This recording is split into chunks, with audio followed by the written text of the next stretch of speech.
नमस्कार, आपके साथ मैं हूं विद्यानाथ झा। आप देख रहे हैं दमदार 10 और दमदार 10 में आज सवाल यह कि शाहरुख खान के बेटे आर्यन का क्या होगा। कल यानी कि 20 अक्टूबर का दिन शाहरुख खान और उनके परिवार के लिए बड़ा अहम दिन है, क्योंकि कल यह साफ होगा कि आर्यन को बेल मिलेगी या फिर वो जेल में ही रहेंगे। इस बीच खबर यह है कि आर्यन ने जेल में खाना पीना छोड़ रखा है। वो बेचैनी में है, बिस्कुट और बोतल बंद पानी के सहारे अपने दिन वो काट रहे हैं। आर्यन की काउंसलिंग भी की गई, जिसमें उन्होंने अच्छा इंसान बनने का वादा भी किया। सवाल यह है कि क्या आर्यन का यह वादा उनकी जमानत में कारगर साबित होगा। आपको दिखाते हैं।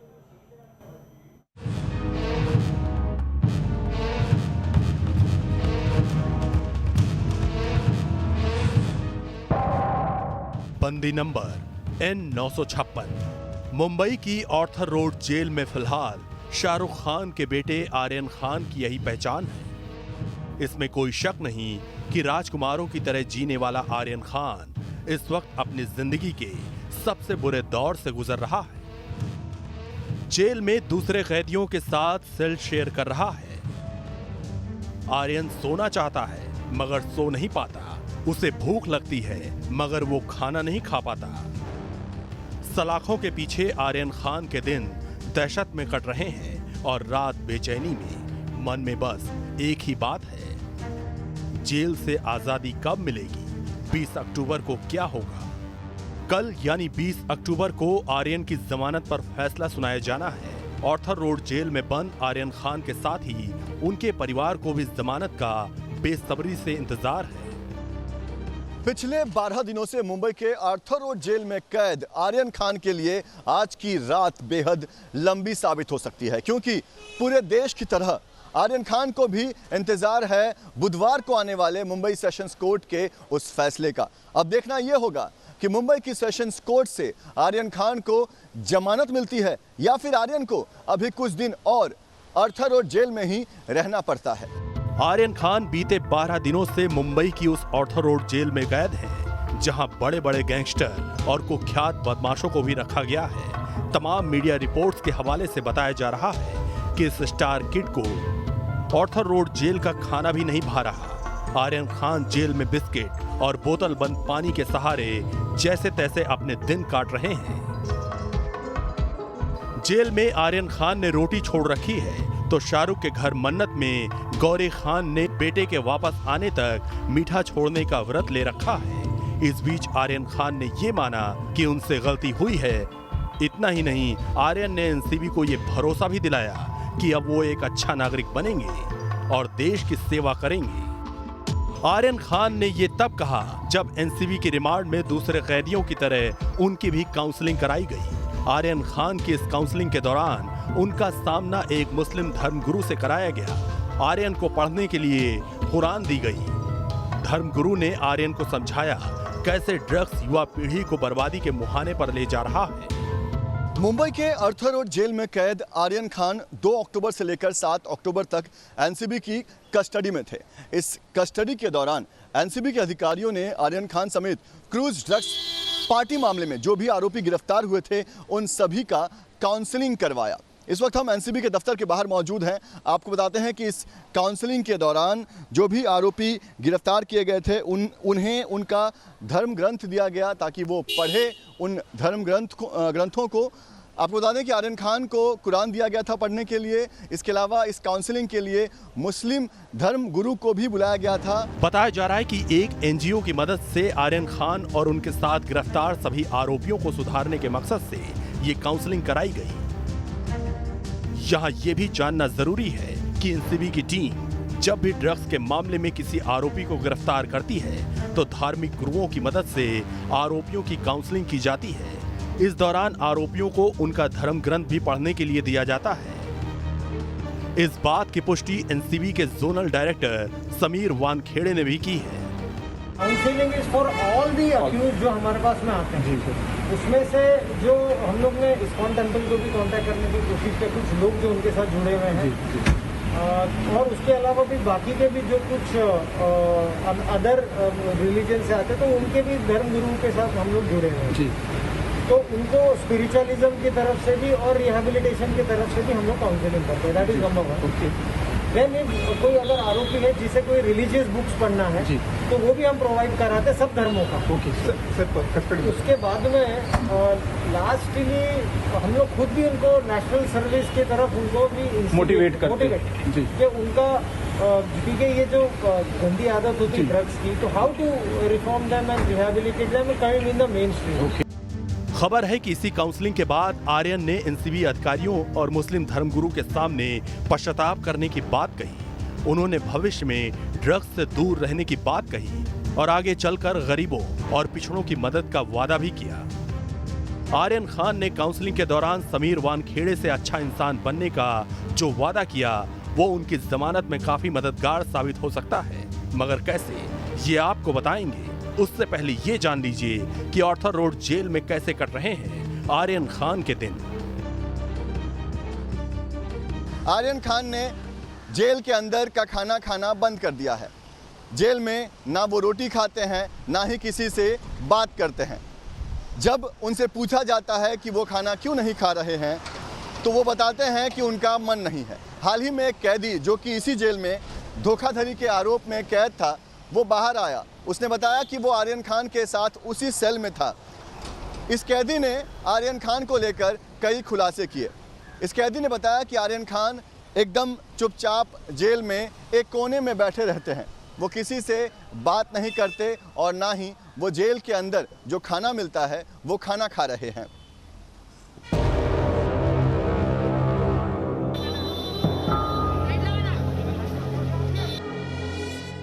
श्रवण नाम के इस कैदी के मुताबिक आर्यन खान को आर्थर रोड जेल की बैरक नंबर 1 में रखा गया है। जेल आने के बाद आर्यन काफी घबराया सा रहता है। वो जेल में ना टीवी देखता है ना किसी से बात करता है। आर्यन खान मन्नत में अब तक ऐशो आराम की जिंदगी जीता आया है। जाहिर है जेल में तमाम कैदियों के बीच रहना उसके लिए वाकई आसान नहीं। आर्थर रोड जेल में उसके सामने खाने पीने से लेकर सोने और टॉयलेट जाने तक दिक्कतों का अंबार है। आर्थर रोड जेल की एक बैरक में 4 सेल हैं। एक सेल में 100 कैदी रहते हैं। सभी कैदियों को एक ही सेल में सोना पड़ता है, मतलब हिलने डुलने में भी परेशानी होती है। आर्यन की सेल में भी 100 कैदी हैं। सभी को एक दूसरे से चिपक कर सोना पड़ता है। इस सेल में 10 पंखे लगे हैं और एक सेल में 4 टॉयलेट हैं। बॉलीवुड के बादशाह शाहरुख खान के बेटे आर्यन खान को जेल में वीआईपी ट्रीटमेंट मिल रहा है, ऐसी बातें सामने आती रही हैं। लेकिन खबरों के मुताबिक मुंबई के आर्थर रोड जेल में आर्यन खान को कोई भी वीआईपी ट्रीटमेंट नहीं दिया जा रहा है। आर्यन खान को आर्थर रोड जेल में बिल्कुल आम कैदियों की तरह रखा गया है। उसे दूसरे कैदियों की तरह सुबह जल्दी उठना पड़ता है। जेल के नियम के मुताबिक हर कैदी को हक का भत्ता यानी अपने हिस्से का खाना लेना पड़ता है। आर्यन अपना खाना नाश्ता लेता जरूर है, मगर उसे वो दूसरे कैदियों को दे देता है। आर्यन खान के साथ जेल में वक्त बिताकर आए कैदी के मुताबिक आर्यन कैंटीन से बिस्किट चिप्स खरीदता है। वो बिस्किट को पानी में डुबोकर खाता है। आर्यन ने चिप्स और पानी की 5 दर्जन बोतलें खरीद रखी हैं। दरअसल जेल के नियमों के मुताबिक कैदियों को घर वाले महीने में ज्यादातर 4500 रुपए भेज सकते हैं। आर्यन के पास भी शाहरुख ने रुपए भेजे थे, जिन्हें आर्यन अपने खाने में खर्च करता है।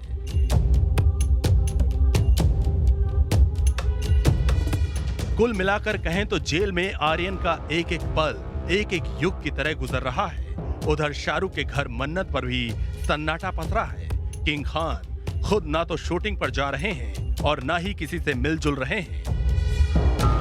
इस मन्नत के आसपास त्योहारों के सीज़न में सजावट दिखाई देती थी, जहां हर वक्त जश्न का माहौल होता था, फैंस की भीड़ होती थी। आज मन्नत के अंदर और बाहर जो है वो कहीं ना कहीं मायूसी जो है वो साफ दिखाई दे रही है। ईद मिलादुन्नबी, दशहरा और दीपावली जैसे त्योहारों के मौके पर मुंबई में शाहरुख के घर मन्नत की रौनक देखते ही बनती थी, मगर इस साल उसी मन्नत में मातम छाया हुआ है। शाहरुख के फैन घर के सामने मौजूद हैं। वो उन्हें हौसला दे रहे हैं, मुश्किल वक्त में उनके साथ खड़े होने का संदेश दे रहे हैं। सबकी जुबान पर बस एक ही दुआ है कि किसी तरह बादशाह का अपने बेटे से मिलन हो जाए। बाहर आना चाहिए, उसको आ जाना चाहिए, छूट जाना चाहिए। आर्यन खान को बाहर आना चाहिए। एक्चुअली उसको फंसाया गया है, मतलब उसको जमानत मिल जाना चाहिए। जमानत पे बाहर आना चाहिए आर्यन खान को, और हम शाहरुख खान के बहुत बड़े फैन हैं और डेफिनेटली उनको जमानत मिलनी चाहिए, वो उसका हकदार है। जाहिर है 20 अक्टूबर का दिन आर्यन और शाहरुख के परिवार के लिए काफी अहम है। हालांकि काउंसलिंग के दौरान आर्यन ने देश की सेवा और चैरिटी का वादा किया है जो उनके लिए मददगार साबित हो सकता है। दरअसल आर्यन ने सीधे तौर पर वो बातें कही हैं जो साल 2015 में सलमान खान ने हिट एंड रन केस में दोषी साबित होने से पहले सजा में नरमी बरते जाने के लिए कही थी। आर्यन खान को जमानत दिलाने के लिए उनके वकील पहले ही अदालत में ढेर सारी दलीलें दे चुके हैं। ऐसे में बहुत हद तक संभावना है कि आर्यन खान के पास से ड्रग्स बरामद नहीं होने की वजह से उन्हें जमानत मिल भी जाए। लेकिन अगर ये मान भी लिया जाए कि एनसीबी के लगाए गए एनडीपीएस एक्ट की धाराओं में आर्यन खान को सजा हो जाती है, तो भी उन्हें राहत मिलने के रास्ते खुले हुए हैं। अगर एनसीबी ये साबित कर देती है कि आर्यन खान ड्रग्स के व्यापार में शामिल है, तो ही उनके लिए चिंता की बात कही जा सकती है, लेकिन इस बात की संभावना बहुत ही कम है। वहीं अगर आर्यन केवल नशीले पदार्थ का सेवन करने के मामले में दोषी साबित होते हैं, तो उनको 1 साल कैद और जुर्माना लगाया जा सकता है। मुंबई से पंकज मिश्रा के साथ टीम न्यूज़ नेशन। दमदार 10 में अब बात जम्मू कश्मीर की करते हैं, जहां पुंछ में जंगल में छिपे आतंकियों को मार गिराने के लिए बीते 9 दिन से सेना का ऑपरेशन जारी है। लेकिन अब इस ऑपरेशन को अंजाम तक पहुंचाने के लिए सेना बड़े प्रहार की तैयारी में है। आतंक के खात्मे के लिए जमीन से लेकर आसमान तक से घेराबंदी कर दी गई है। वहीं घातक हथियारों के साथ सेना और पैरा कमांडो ने जंगल के 7 किलोमीटर के दायरे को घेर लिया है। बस अब इंतजार है तो आतंक पर आखिरी प्रहार का।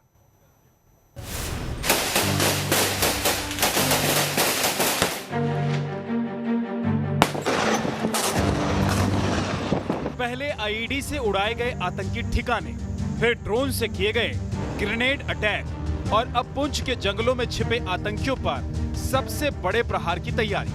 आतंकी संगठन चाहे जितने नाम बदलें, पाकिस्तान चाहे जितनी साजिशें करे, आतंक का सर्वनाश करने के लिए सेना तैयार है। पाकिस्तान आतंक के जितने नए मॉड्यूल तैयार कर रहा है, सुरक्षा एजेंसियां उन्हें उतनी ही ताकत से तबाह करने में भी जुटी हैं। पुंछ के मेडर के जंगलों में छिपी आतंकियों की टोली के सफाई के लिए सेना का ऑपरेशन 9 दिनों से जारी है। लेकिन अब आतंकियों को अंजाम तक पहुंचाने के लिए सेना कमर कस चुकी है। पुंछ के जंगलों को सेना और पैरा कमांडो ने चारों तरफ से घेर रखा है। सेना के 3-3 चॉपर लगातार जंगल की निगरानी कर रहे हैं। आतंकी ठिकानों को ध्वस्त करने के लिए ड्रोन से ग्रेनेड अटैक हो रहा है।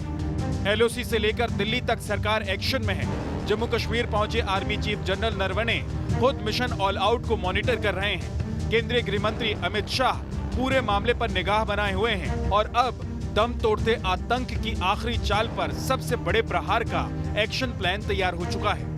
अब सेना जो है वो इस ऑपरेशन को अंतिम चरण में लेके जा रही है, क्योंकि लगातार जो है पिछले 9 दिन से जो है वो मुठभेड़ जारी है और ऐसा अंदेशा जताया जा रहा है कि जो आतंकियों द्वारा उस जंगल में हाइड आउट बनाए गए हैं या उस तरीके का जो भी कुछ है उसको नस्तबूत जो है वो बिल्कुल डिस्ट्रॉय किया जाएगा, क्योंकि सेना कोई किसी बड़े मतलब कि अब कार्रवाई में जो है वो कार्रवाई की तैयारी कर रही है। क्योंकि इसी ये इलाका आप देख रहे हैं, इस सारे एरिए में जो है वो बिल्कुल लोगों को साफ तौर पर मस्जिद के थ्रू जो है ऐलान करके बता दिया गया है कि जितने भी लोग घरों के बाहर हैं वो सब अंदर चले जाएं। सेना ने पुंछ के भाटा दूड़िया के जंगलों में करीब 7 किलोमीटर के दायरे को घेरा हुआ है, लेकिन जंगल घने होने की वजह से सेना का ऑपरेशन कदम दर कदम आगे बढ़ रहा है और इसी के साथ आतंकी ठिकानों को भी ध्वस्त किया जा रहा है। सेना ने अभी फिलहाल ये जो पूरा इलाका है उसको डोमिनेट किया हुआ है और लगातार आतंकियों की तलाश जो है वो की जा रही है। जो खबरें मिल रही है उसके मुताबिक कल जो सेना ने ऑपरेशन किया था उसमें सेना ने बताया ये जा रहा है कि आतंकियों के 2 ठिकानों को वहां पर ड्रोन से खोजा था और उसके बाद उन दोनों ही ठिकानों को जोरदार धमाके से ग्रेनेड और आईडी की मदद से उड़ा दिया गया था। सूत्रों के मुताबिक मेढर के भाटा दूड़िया के जंगल के भीतर बीती रात भारी गोलाबारी हुई। आतंकियों ने घेरा तोड़कर भागने की कोशिश की, लेकिन नाकाम रहे। इस कार्रवाई में 2 आतंकियों के मारे जाने की खबर है। बताया जा रहा है कि सेना के ड्रोन में मारे गए आतंकियों की तस्वीरें भी कैद हुई हैं। हालांकि सेना ने इस बारे में अभी कुछ नहीं कहा है। आतंकियों पर सेना के फाइनल स्ट्राइक से पहले मेढर और भाटा दूड़िया में स्थानीय मस्जिदों से मुनादी कर लोगों को जंगलों में नहीं जाने की हिदायत दी गई। तमाम आजाद से गुजारिश की जाती है कि वे अपने अपने बाल बच्चों को लेकर, बाल मवेशियों को लेकर अपने अपने घरों में बंद हो जाए। अगर कोई घास काट रहा है उनको भी अपील की जाती है वो अपना काम काज छोड़कर अपने घरों में बंद हो जाए। रक्षा जानकारों की माने तो सेना इसलिए भी एहतियात बरत रही है क्योंकि पुंछ के जंगलों में छिपे आतंकियों के साथ इस बार पाकिस्तानी आर्मी के स्पेशल सर्विस ग्रुप के कमांडो भी शामिल हैं, क्योंकि पाकिस्तानी आर्मी के सपोर्ट के बिना एलओसी पर कोई आतंकी ग्रुप इतनी लंबी मुठभेड़ करे ये असंभव है। जहाँ तक पाकिस्तान का सवाल है कि उनका एसएसजी या स्पेशल सर्विसेज ग्रुप या उनके कमांडो इनकी मदद करते हैं, बिल्कुल करते हैं। ये आज से नहीं है, हम पहले भी बोल चुके हैं, हम इसका सबूत दे चुके हैं। और जिस तरीके से कभी कभी वो इतने प्रोफेशनल तरीके से स्ट्राइक करते हैं, तो जाहिर है कि ये थोड़े बहुत ऐसे कैंप्स में ट्रेन हुए टेररिस्ट नहीं है। ये एक बड़ा ऑर्केस्ट्रेटेड मूव है, स्टेट सपोर्टेड है। आईएसआई या जो भी पाकिस्तान आर्मी में इनको सपोर्ट कर रहा है उनसे हो रहा है। माना यह भी जा रहा है कि जंगलों में आतंकियों का बड़ा ग्रुप छिपा हुआ है जो कि अलग अलग हिस्सों में बटा हुआ है और लगातार अपनी लोकेशन को बदल रहा है। सेना को आतंकियों के साथ 1 से 2 लोकल गाइड के होने का भी शक है, जिन्हें पूरे इलाके के जंगलों की जानकारी है और वो आतंकियों की हर तरह से मदद कर रहे हैं। सुरक्षा बलों ने भाटा दूड़िया इलाके में एक महिला समेत 8 लोगों को हिरासत में भी लिया है। शक है कि इन 8 लोगों ने आतंकियों को खाने से लेकर लॉजिस्टिक सपोर्ट तक पहुंचाई। सेना का महा ऑपरेशन जो है वो मेंढर के जंगलों में लगातार जो है वो चल रहा है। आप तस्वीरों में देख सकते हैं कि ये घना जंगल होने के कारण जो है आतंकी इसका फ़ायदा उठा रहे हैं और जंगल के बीच में जो चट्टानें हैं उन चट्टानों का जो फ़ायदा उठा के छिप छिप कर फायरिंग की जा रही है। सुरक्षा बल जम्मू कश्मीर पुलिस की एसओजी विंग जो है और सेना के जवान पूरे इलाके की घेराबंदी कर जो है वो तलाशी अभियान जो है वो चला रहे हैं। इसके साथ बता दें कि इस इलाके के आसपास में के जो है 7 से 8 लोगों को डिटेन किया गया है। बताया जा रहा है कि उन लोगों ने उन आतंकियों की जो है वो मदद की थी, चाहे वो खाने को लेकर हो या कुछ और सपोर्ट उनकी की थी। आतंकियों से एनकाउंटर में जवानों की शहादत के बाद सेना ने अपनी रणनीति भी बदली है।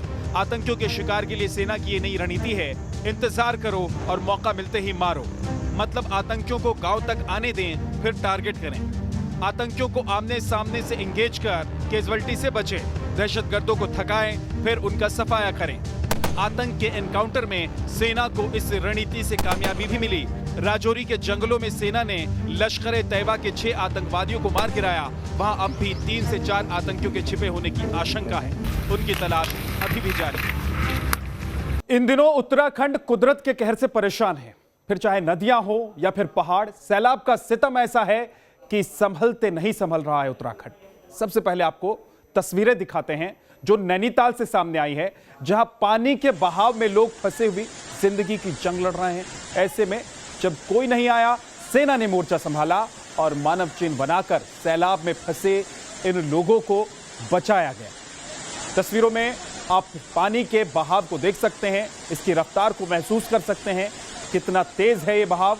अगर एक भी हाथ छूटा तो समझो जिंदगी के साथ नाता टूट गया। लेकिन जब मोर्चा सेना ने संभाला तो फिर कोई शक की गुंजाइश रह नहीं गई और हुआ ऐसा ही जैसा आप तस्वीरों में देख रहे हैं। सेना सभी लोगों को यहां से निकाल कर ले गई जो फंसे हुए।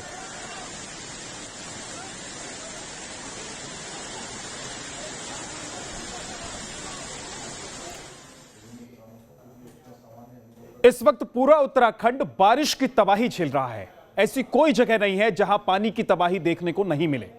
उत्तराखंड में सैलानियों के सबसे पसंदीदा जगह नैनीताल भी किसी तालाब से कम नजर नहीं आ रहा है। यहां रहने वाले लोगों का मानना है कि नैनीताल में कभी सड़कों पर पानी नहीं भरा, लेकिन इस बार की बारिश ने वो भी कर दिया।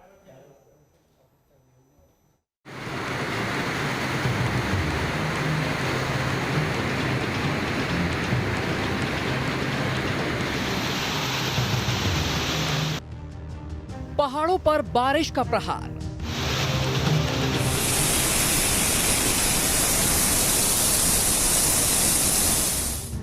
सड़कें बनी नदियां, नैनी बना ताल।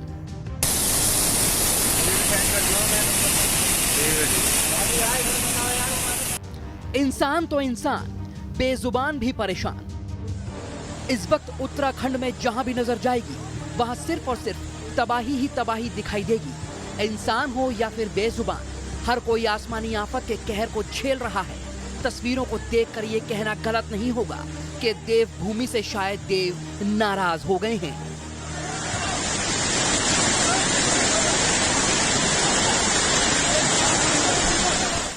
टूटते पहाड़, उफनती नदियां, सड़कों पर सैलाब और बहते हुए पुल, आजकल यही कहानी है उत्तराखंड की। ये जाता हुआ मौसम इस वक्त किसी सितम से कम नहीं है, और सितम भी ऐसा कि जिसे बताने की जरूरत नहीं। आप सिर्फ देखिए और सुनिए बहते हुए पानी की डराने वाली आवाज, जो शरीर में सिरहन पैदा कर देगी।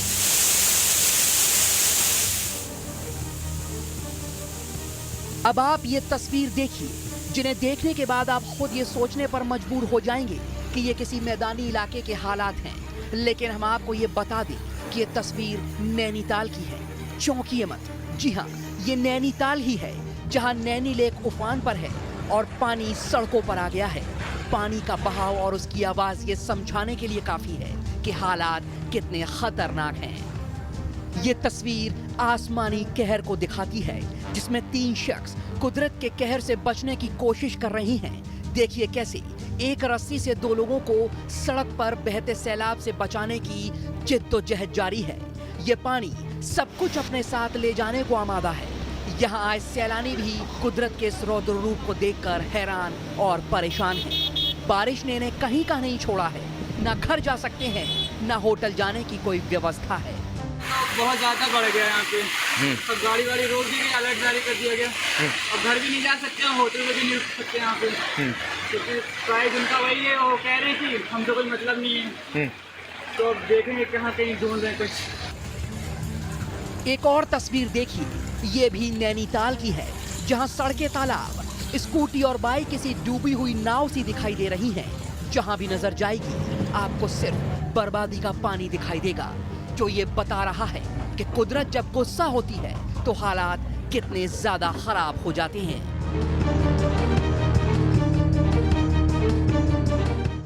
ये उत्तराखंड के चमोली की तस्वीर है, जहां बारिश का कहर एक मकान पर देखने को मिला। घटना चमोली के थराली की है, जहां मकान का ये हिस्सा भर भरा कर नीचे गिर गया। देखिए कैसे महज 7 सेकंड में धराशायी हो गया ये मकान। हालांकि जब ये मकान गिरा उस वक्त वहां कोई इंसान मौजूद नहीं था, जिस वजह से किसी तरह का कोई जानी नुकसान नहीं हुआ। ये एक और तस्वीर चमोली की है, जहां नंदाकिनी नदी उफान पर है। लगातार होती बारिश ने नदी को अपने रौद्र रूप में लाने के लिए मजबूर कर दिया है। मटमैले रंग का मौत का ये सैलाब ये बता रहा है कि जो भी इसके सामने आएगा वो तबाह हो जाएगा। Team news nation. उत्तराखंड कुदरत के कहर से कांप रहा है। यहां आसमान से बरस रही आफत के बीच पानी प्रलय मचा रहा है। पहाड़ दरक रहे हैं, पहाड़ों के मलबे से रास्ता रुका हुआ है। कुदरत के कहर के आगे इंसान बेबस और लाचार नजर आ रहा है। कैसे कुदरत के ट्रिपल अटैक ने किया है देवभूमि को बेदम, आपको दिखाते हैं।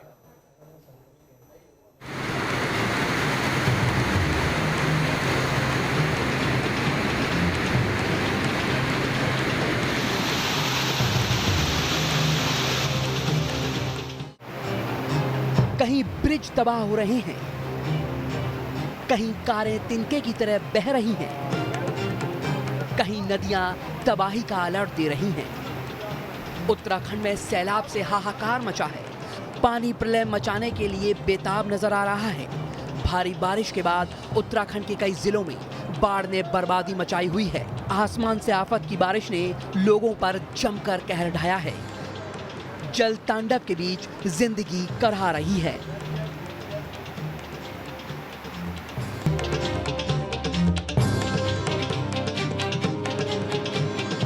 नदी का हाहाकार, डराता पानी का तेज बहाव, और उसमें बह चुका एक पुल उत्तराखंड के चंपावत में कुदरत के कहर की तस्दीक कर रहा है। यहाँ भारी बारिश के बाद चालती नदी में आया सैलाब हाहाकार मचाते आगे बढ़ा तो उसके रास्ते में जो कुछ आया सब बह गया। नदी पर बना एक अंडर कंस्ट्रक्शन पुल को भी लहरें झेल नहीं पाईं, सैलाब उसे भी बहा ले गई।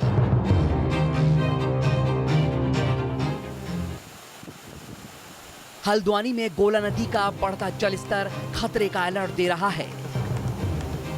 खतरे के निशान से ऊपर बह रही नदी की इसकी चपेट में आकर नदी पर बने पुल के एक हिस्से ने जल समाधि ले ली। लोगों की नजरों के सामने कुछ ही देर में पुल टूट गया। लहरों के बीच फंसी कार और उसे बचाने की कोशिश करते देवदूत, रोंगटे खड़े कर देने वाली ये तस्वीर बागेश्वर की है, जहां लहरों से पार पाने की कोशिश कार सवार को भारी पड़ गई। वो सैलाब में फंस गया। किसी तरह लोगों ने ड्राइवर की जान बचाई। पिथौरागढ़ के धारचूला में भारत और नेपाल के बीच बहने वाली महाकाली नदी का रौद्र रूप डरा रहा है। लहरें सब कुछ बहा ले जाने पर आमादा नजर आ रही हैं। नदी का बढ़ता जलस्तर जल प्रलय का अलर्ट दे रहा है। लगातार नॉनस्टॉप बारिश से नैनीताल और उसके आसपास के बरसाती नदी नाले उफान पर हैं, जिसका पानी तल्लीताल इलाके में घुस आया है। यहाँ सड़क से निचले इलाकों में बाढ़ का पानी घुसने से हड़कंप मचा है। सड़कों से झरने की तरह गिरते पानी से लोग दहशत में हैं। खतरे को देखते हुए प्रशासन ने निचले इलाके में रहने वाले लोगों को सुरक्षित जगहों पर जाने के निर्देश दिए हैं। वहीं नैनीताल में झील का पानी माल रोड तक पहुंच चुका है। वहीं बारिश और बाढ़ के बाद लैंडस्लाइड भी नैनीताल में कहर बरपा रहा है। कुदरत के ट्रिपल अटैक से कई जगह रास्ते बंद हैं। यहाँ SDRF और quick response team alert mode पर है।